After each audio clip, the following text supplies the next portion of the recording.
Paua ki runga, paua ki raro, paua ki tā more more nui no rangi, ki tā more more nui no papa. E rongo e a iu. Tēnā tāwhito pau, kā tū, e kore uia, e kore whārara, e kore inga, e kore unu ea. Ko tēnei te pau kā tū, a kua tā kina nei te kawa, ko te kawe i waka tupu ānuku i waka tupu ārangi, i takia mai a waiki nui, takia mai no tua wakarere. Kia āpiti ai ngā kōrero ki te kāui ka ika. I taka i ai i te ara numi numi ki te āwhireinga kia mō wai roki roki ai. Kia rātou rā ngā mate, ngā wairua i ka puni puni ai. Me mihi aro a oki kia rātou e kore e mimiti te puna ora i roto. Ia rātou, ia tātou nei, ko te unga ora e ui mai nei mo tēnei.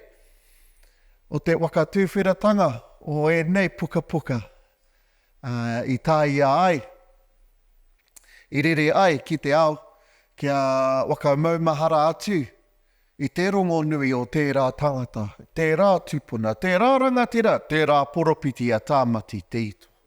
Me ona mai, me ona kōrero i roto i te Kaingārara o Taranaki. Me ona mahi katoa i aua wā, i aua reanga, i raro i te maunga tito. E mai nei tātou, e roto i tēnei kaupapa, kia waka nui ai, tēnei tangata, Jeff, nā te puka puka, nā te rangahau, nō reira, me wakarongo tātou ki a ia, me ona whakaaro mo te puka puka nei. Kei wariwari a koutou o Bridget Williams Books, nā koutou anō te pūtea, i tautoko ai tēnei puka puka, ka mānu atu ai i tēnei kārere mo te tangatara o Tāmati Te Ito. Nō reira kia tātou nei, kei wariwari hoki kia waka nuia o tātou reo Māori, ko tēnei te wiki o te reo Māori, nō reira e tōtika ai i te timata, i tēnei kauau, tēnei kōrero i roto i te reo Māori, nā, ko te reo o Tāmati Te Ito. Nō reira tātou nei, roto i te whare, roto i te kopa, mo tēnei wā, mo tēnei kaupapa. Tēnā koutou, tēnā ra koutou katoa. Ka taki karakia au kia timata tika ai i te tūwhiratanga o tēnei puka puka, me tēnei kaupapa hoki. Mā te karakia nei e timata ai. Nō reira, te urunga tape te Māori, tu te whiwhinga nuku, tu te whiwhinga rangi, tu te whiwhinga wau. Piritia mai waho, tāwhia mai wau. Tēnei te Māori ka wakapiki, tēnei te Māori ka wakakaki. Te Māori o tēnei puka puka, te Māori o ēnei whakaaro, te Māori o tērā tangata, te Māori kei rongi, te Māori kei rangi, te Māori kapiti ki te whai au. Ki te ao māra māti, hei Māori ora tata. And so I thought I'd start by just giving you a little bit of background into how I got into this book. I did this work on the arrival of Christianity in Polynesia. And I wrote a book called The Polynesian Iconoclasm, which means the destruction of images throughout Polynesia and Eastern Polynesia. In the book, I talk about how people, before they became Christian, and there was mass conversions in Tahiti and Austral Islands and the Cook Islands and Hawaii. Before they became Christian, they destroyed all of their God images. And after doing the book, I thought maybe something similar happened in New Zealand. But it was a pure kind of guess, I really didn't know. And so I put in a Marsden proposal saying that this was a really important question and somebody needs to answer it. And they agreed. So I talked to people in Maori studies and Te Kawa Maui about it. Ocean Mercia suggested I get in touch with Dennis Ngāwhare, who'd done his PhD on the mountain narratives, the moving of Mount Taranaki to the west coast. And I read the thesis and I was so excited that to be able to see and talk with Dennis, who knew so much about the landscape and about that early history. And so I went up and we met in Te Wānanga o Aotearoa at New Plymouth.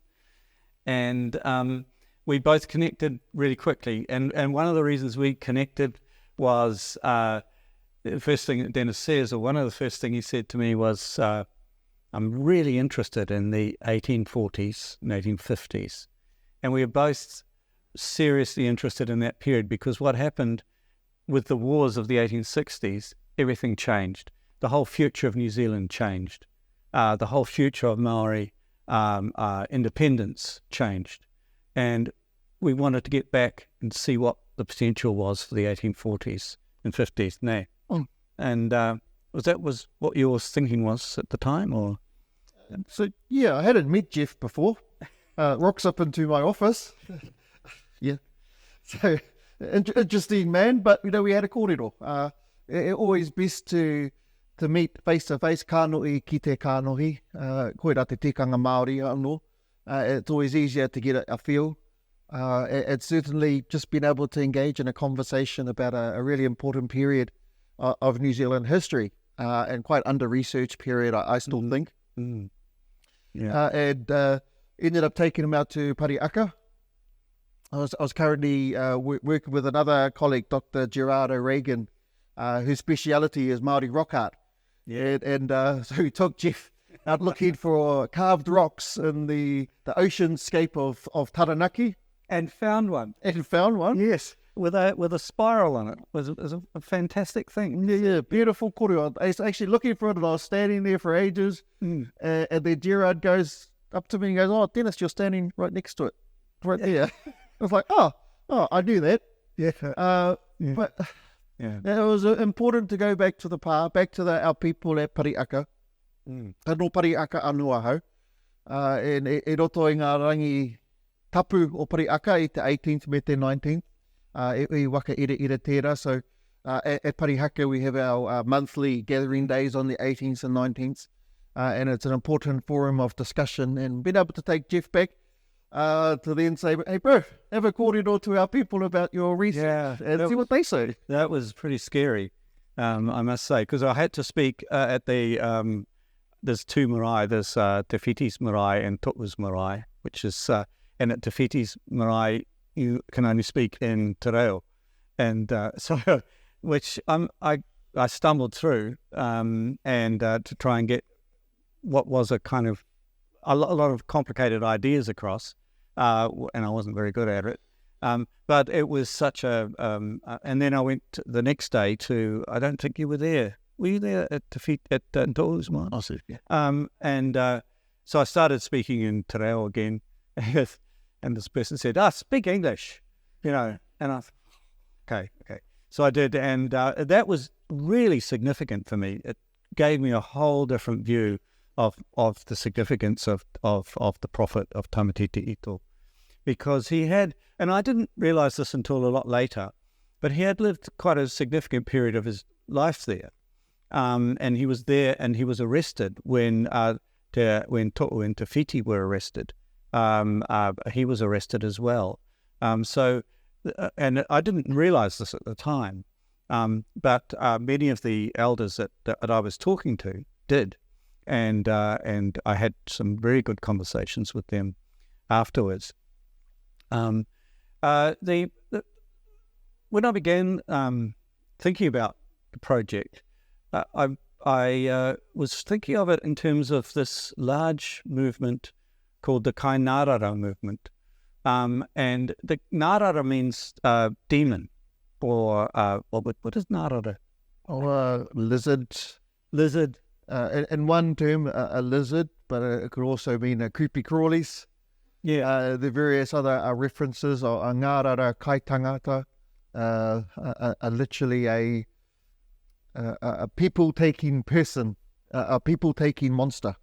People-taking monster? In one translation, but a ngārara, it can mean just a lizard, also can mean something quite malicious and negative.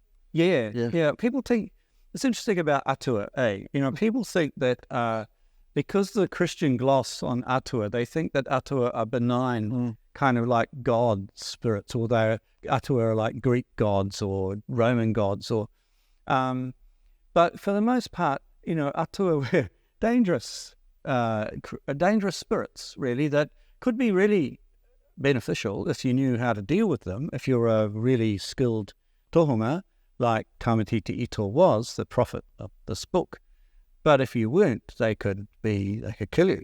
Eh? Hence the whole Kaingārara movement is to consume ngārara. Literally. Because ngārara consume you. That's how they kill you. They get into your intestines through, I don't know, through the orifices, I guess. I won't go into that. Yeah. And consume your intestines. But in the reverse, the Kaingārara movement, we're trying to create, led by Tāmati Te Ito, we're trying to free the land from these ngārara by consuming them, or not literally eating lizards. I mean, I don't think anyone actually cooked lizards, made stews of them, but they made large fires into which the lizards were thrown, and in which they cooked kai, in which they cooked potatoes, I guess, and then they ate the food that had been cooked in the fires that had burned the ngārara, that had burned the lizards. And these fires, they were large gatherings, 600 to 1,000 people each time. In the late 1850s, yeah? Late 1850s, yeah, that's right. And starting from New Plymouth, well, they started down in Pātea, but then from New Plymouth right down the coast, these big fires in which people brought a lot of their taonga and threw them into these fires. And it was a cleansing movement that his Kaingārara movement was trying to. They were Christian, and they were cleansing the land in order to live with these with these atua controlled as Christian. Yeah? Also, must be noted that, you know, in Taranaki in the 1840s and 1850s, you had a large influx of people who were coming back into Taranaki, those who had fled to Wellington as refugees after the musket wars from the 1820s and 1830s. You had returning slaves from Waikato, from Te Taitogaro, Ngāpuhi, Ngāti Whātua. And then, of course, you had the huge waves of numbers of English and British colonists coming into New Plymouth and into Taranaki. And it was a real melting pot. Unfortunately, it was a pot that was boiling over. And so there were also, because of the wars, there were multiple places around the coast that had been desecrated through violence, through war, and other places where people had moved away and then coming back in. And so littered around the landscape, you had multiple villages that had been destroyed 20 years before. You know, and everyone in the village had been killed or eaten because that's what they'd done back in the day. And so I can imagine in our conversations, you could really see that connection between that burning of these stones or these taonga from these places, these wāhi tapu, that were considered dangerous. Yeah. There were those sicknesses that were around. That's right, there were epidemics through the late 1840s, early 1850s. Mass epidemics, or epidemics are mass, but, you know, across Taranaki, in which whole families, like, just go, you know, people were saying, I have 10 children and they've all died, you know. I mean, really, really terrible, tragic situation for people. And so that, plus the moving back into these villages that have been desecrated, it just was the kind of background to the forming of this need to clear the tapu, because the tapu was causing so much sickness, I think, wasn't it? It would be that, eh? And yeah, you touch on it in your book as well, as around the conversion of many Māori to Christianity and the use of Christian prayer. Yeah, within this kind of movement, and the Kaingārara taking on elements of Christianity. Yeah. Te Ito, before he did the bonfires, before he started these ahi Kaingārara, these Kaingārara fires, he formed he was the leader of a troop of horsemen called an Opi Whakanoa, around 30 guys, I guess, on horses, selected from each of the main iwi of Taranaki, And their job, they for years, I think, or a number of years, travelled to each of the pa, all of the pa. According to one of the commentators, Percy Smith, he said, I don't know whether he went to all of Taranaki pa, but I think he must have. There are a lot of pa in Taranaki. No, I don't know how many there are. Must be hundreds, I guess, 100. And they went to these pa with this troop of horsemen, travelled over a number of years to these pa, and because he was a tohunga matakite, he could sense the presence of atua. He dug up these stones and buried taonga in the pa and took them back, reburied them, I think, somewhere near Paraiti. I was mentioning this to an archaeologist, and he said, "Really? We're going to dig them up?" And I, you can't. No. The whole point is they're burying them so to keep them safe.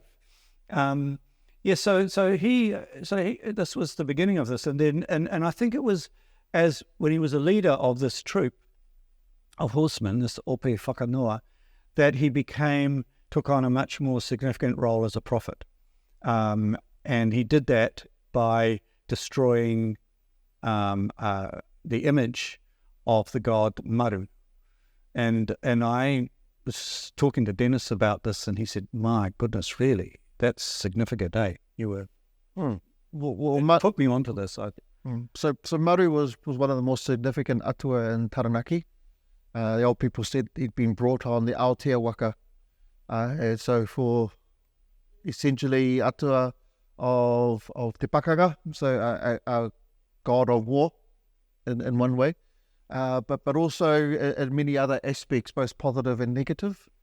And so that idea of burning this image of Maru was actually quite an important turning point in my own whakaaro, my own thinking, is that of that turning aside from that worship of Maru. And just to put it in perspective, up home in Taranaki, when we go fishing and people catch a fish, it's not given back to Tangaroa, it's given back to Maru. So we still have these aspects of Maru that still filter down in some of our mātauranga up home. So it was quite an important act of the fact of going to Pātea, which is where the crew of the Aotea settled, and burning one of these prime images, wakapākoko of Maru, and I can only imagine the old people would have been, "Oh, he did what? Ooh, what's going to happen to him?" Nothing. Nothing happened. And so he survived, and then it began predicting that a new age would begin once they had destroyed all of the taonga and tapu of Taranaki. God would return and live once again with his people of Taranaki. And so this was really the beginning of his time as a prophet, rather than just as a tohunga matakite, and where he was the leader of this troop. And he's later, and so from about 1856-57, he is referred to in lots of writings as a prophet. And then he became Te Rangitake, Wiremu Kingi Te Rangitake's prophet. This is a really significant event. Hey, do you reckon? Yeah, so Wiremu Kingi Te Rangitake, a rangatira of Te Aotearoa.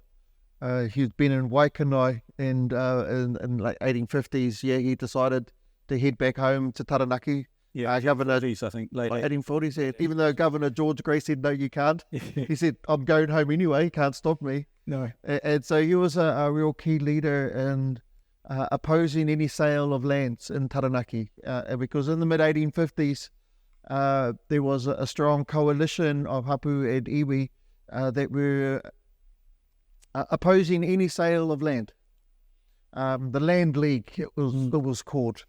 Which were, in fact, Kaingārara. Anyway. Yeah. And so Te Rangitake was instrumental in the beginning of the land wars on the 17th of March in 1860. He certainly led the opposition to the crown, to the British, and who were trying to enforce a sale of land. With his offsider, Tāmati Te Ito. Oh. Yeah. And so, in other words, what the land wars were about, the beginnings of the origins of the land war, Taranaki wars, they were putting down a religious independence movement for holding land.